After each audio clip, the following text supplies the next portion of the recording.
My name is Nicholas Reeks. I'm the IT Director for Tata Steel in the UK.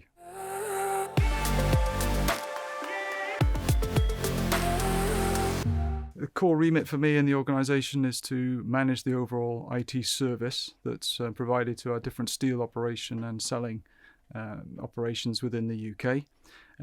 We work on a European basis predominantly, so a lot of our physical IT sits in the Netherlands. And so I work very closely with our team over there to coordinate, to manage, to develop the IT strategy and the IT operations that are needed to support both the UK and the Dutch operations.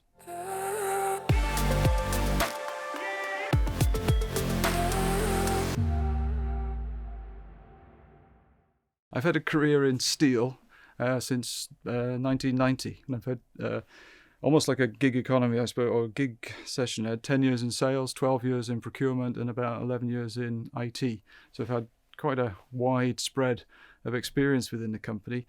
Lots of obstacles. Quite a lot of them have been technology related, which is why I ended up in technology. You know, it can't be that bad. It can't be that difficult. So they said, well, go and work in IT directly and see how difficult it really is, kind of thing. So that was a real challenge. I think going back to some of the sales days, understanding the importance of knowing exactly what you're doing and how processes work. Often in sales pitch, it's get the sale, get the sale, get the sale. Is your revenue growing? Is your sales volume increasing, etc.? Some of the hardest lessons, some of the biggest learnings were about, well, okay, we've made some sales, but what actually happened there? And actually, how did customer A rank against customer B? And did you understand the ramifications of all the things that have happened? By luck or by judgment, the outcome was sound, but it was a real eye-opener about just how much practical knowledge you need about systems. And I think that stayed with me all the way through the procurement piece and through IT as well. Because often I say to my new starters, yes, you need to have a strong affinity in IT for technology. Of course you do. You need a reasonably good technical understanding. But it's amazing just how much process knowledge and about how much logistics and maths and just insight you need on how things get done. It's not just the technology, it's actually how the whole thing works together.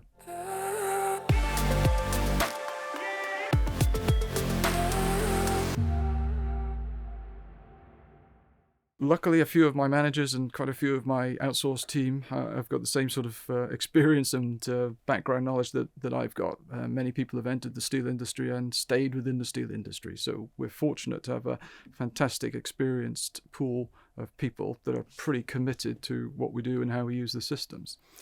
But that's just one part of it. I think the other piece that we're looking at very, very closely is how do we sustain the technology?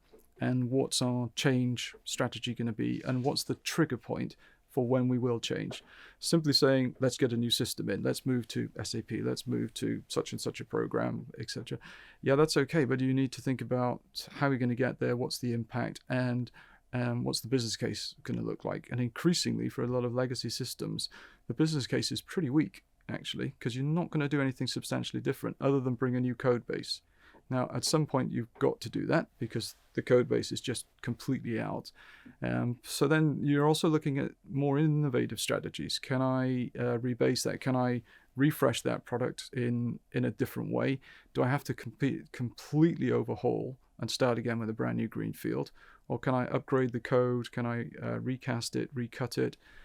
And do I need to use the same technology base? We use a lot of mainframe systems, and actually the mainframe for us, in terms of its physical infrastructure and its reliability, which is essential, is very, very good. So why do we need to change that piece of the operation? So there's legacy. Yeah, you've got to worry about it and you've got to change it and you've got to modernize over time. If you fall too far behind, it becomes, technology. You've got this so-called technical debt. But you also got to look at it as some kind of asset. It's very good. If it's well tended, if it's well nurtured, it will have a long lifespan.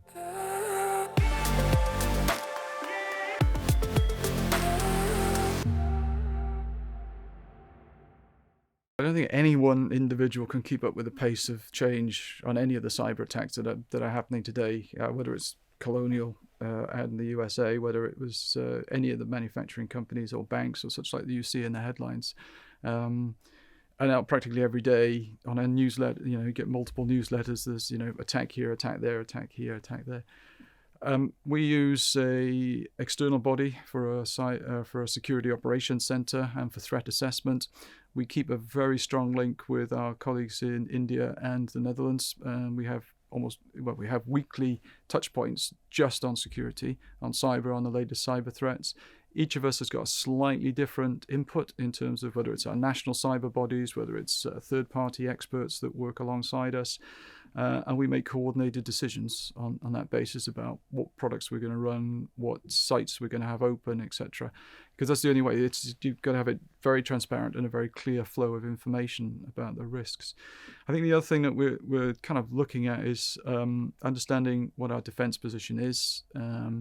Some testing of that from time to time, and then lastly is relying on our partners, particularly we're outsourced very extensively, so we rely on our partners to make sure that we've got access to the latest updates, access to the skills to keep our lifecycle management in order as well. But it's not easy. It is extraordinarily expensive as well, and I think that's one of the key challenges: how to balance how much you're going to do on cyber versus how much you're going to do on new functionality and new features for your other products as well. But at the end of the day, security over convenience, I think, is the security that is shifting for all of us, whether it's consumer or corporate. The board definitely agrees with that. In our context, definitely. I think the cyber position has a very high profile in terms of a risk impact. And there are too many examples around the world where people have kind of underestimated what is the consequence of something, and we get a lot of support to undertake the right decisions.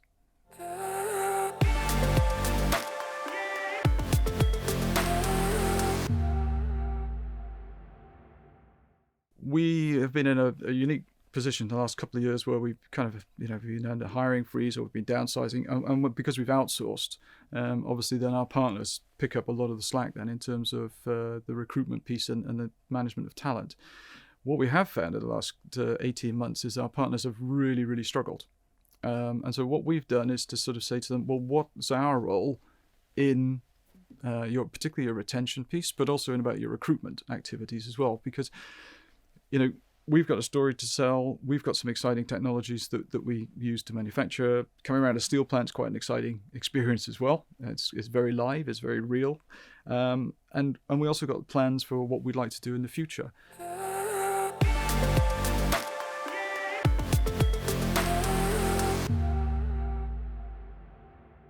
More explicitly, it's kind of how we can use the technology, because the major sustainability piece for us and the whole ESG piece, and particularly the decarbonisation, is if we can improve our energy consumption, if we can improve our materials usage, if we can improve the efficiency of our total rolling operations, the amount of electricity we're going to need to paint steel, the amount of gas that we need to reheat steel in order to turn it into tubes, etc. That's where the big play is. So the technology positions we have there is all about data. It's all about good manufacturing systems. It's good process control systems, etc. So it's how the application of technology goes. Within the technology space itself, we've been looking quite closely at the data centers that we've got. How much energy do they consume? Do we need all the servers that we've got? As we begin to rationalize applications, as you begin to move to cloud, you have more SaaS operations, etc. We need less kit, frankly, within the data center. So whilst you could argue over the last few years, perhaps we've just said, okay, well, let's just keep the kit, keep it in situ. It's too difficult to actually change things and move data around to other systems and consolidate. With our partners, TCS, just actually in the last 6 to 9 months, we've probably taken out over 150 physical items and substantially reduced the footprint of our energy consumption. Vodafone's working with us, whole new switches, whole new network capability, again, new server capabilities, all of which are significantly more energy efficient than we had before. So it's predominantly on the energy play to reduce the carbon footprint, because often the energy we're consuming on our sites, particularly our large integrated sites, are consuming power that's generated locally. use it as a reuse of the gases from the steel process. So we want to optimize and use that as efficiently as possible. So even though it's a small bit for us relative to the whole manufacture of steel, it's still important. And then the most recent example we've got on the other side, on the sustainability piece, we've just refreshed over 10,000 workplace devices in the last 9 months, and about 4,500 in the UK. And we've collected all those, and we're recycling all those, and we're working with a tech partner in the UK who's going to fully recycle those devices and get them back out into the marketplace.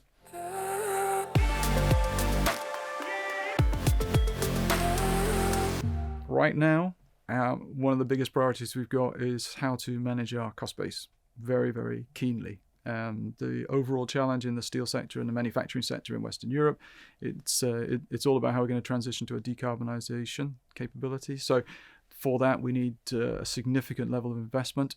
That means we need to really bear down on our cost base, improve the profitability that we've got to sustain us into a long-run future and to run the steel industry for another 30 or 40 years within the UK. So we've really been focusing on what's the cost base, what we can consolidate, what is our plan to move to cloud. The second part of that, though, is not just sort of cut, but it's also about how we're going to manage our future IT. And we've got a rather ambitious plan that we're working up with our partners to look at a major transformation of all of our IT platforms. Probably take us about 3 years or so to complete, but it's a significant strategic shift that very, very, very close to starting off.